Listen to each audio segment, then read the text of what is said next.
जय गुरु जी। जय गुरु जी संगत जी। गुरु जी के श्री चरणों में कोटि कोटि प्रणाम। संगत जी, अभी रिसेंटली संडे को, लास्ट संडे को मुझे और मेरे बेटे को मेरे बेटे अंकल को गुरु जी के सत्संग में जाने का सुअवसर प्राप्त हुआ। और जब हम गए वहाँ पर तो अक्सर मेरे जो हस्बैंड अंकल हैं वो एक्चुअली गुरु जी के सत्संग में नहीं चलते हैं हमारे साथ, बस हमें ड्रॉप करते हैं और पिक करते हैं। उनकी सबकी अपनी अपनी श्रद्धा है, जैसे गुरु जी ने हमें समझाया है, तो मैं भी ज़्यादा ज़िद नहीं करती। हालाँकि मेरा मन करता है कि मेरी पूरी फैमिली जुड़े गुरु जी के चरणों से और बहुत ही आनंद आए।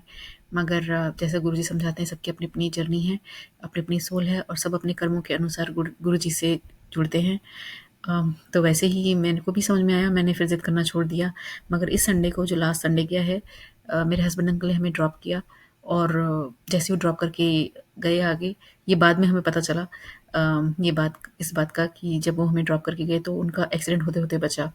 तो गुरु जी का कोटि कोटि शुक्राना कि उन्होंने उस एक्सीडेंट से बचाया। And it was carry as per him, and he's the one person like who never gets scared so easily, like he's okay kind of thing, like he believes in like okay सड़क पे हैं तो होता रहता है, but जब आपको डर लग जाता है दैट मीन्स कोई बड़ी बात थी। तो डेफिनेटली वो कुछ बड़ा रहा होगा जिससे गुरुजी महाराज ने प्रोटेक्ट किया। उसके बाद जब वो वापस आए, क्योंकि मेरे हस्बैंड अंकल मानते नहीं हैं, तो वो और उस दिन गुरु जी महाराज ने सत्संग का टाइम जो है वो चेंज करा दिया। जनरली 1.5 घंटे का होता है, मगर उस दिन वो 2 घंटे का हो गया। मुझे इस बात का बिल्कुल भी नहीं पता था, अदरवाइज मेरे हस्बैंड अंकल शायद 2 घंटे बाद ही आते। तो खैर वो जल्दी आ गए, 1.5 घंटे के हिसाब से आ गए हमें पिक करने के लिए। और अब वो बाहर वेट कर रहे थे कार में, तो उनको लगा कि उनको अंदर ही चले जाना चाहिए, बाहर क्या करेंगे। जब वो अंदर गए तो दरवाजे पर स्वरूप गुरु जी का दिखा। तो as usual, because he never believes, तो he was just trying to go inside without doing प्रणाम। तो एक छोटा सा बच्चा, उन्होंने बताया कि छोटा सा बच्चा मिला जिसने उनको अंदर ही नहीं आने दिया जब तक उन मेरे हस्बैंड अंकल ने गुरु जी को प्रणाम नहीं कर दिया। तो जय गुरु जी को पता है कब कैसे किससे डील करना है। तो मेरे को तो बहुत अच्छा लगा ये सुन के, बट मेरा हस्बैंड अंकल तो समझ नहीं पा रहे थे कि क्यों भी बच्चा पीछे क्यों पड़ गया मेरे, कि प्रणाम करो प्रणाम करो।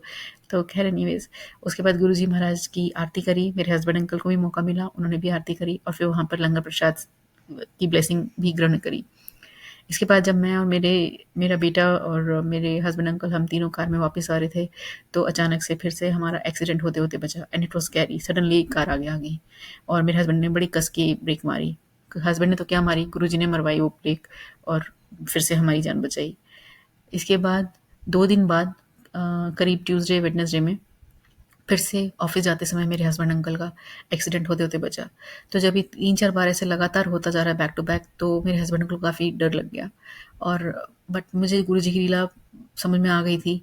मेरे हस्बैंड अंकल मुझे कहते कि कोई गृहस्थ वाकई में खराब चल रहे हैं, बट मैं अंदर से अंदर गुरु जी का कोटि कोटि शुक्राना करती हूँ कि उन्होंने मेरे हस्बैंड अंकल की जान बचाई, हम सबकी जान बचाई, न जाने कौन सा क्या गिरह था।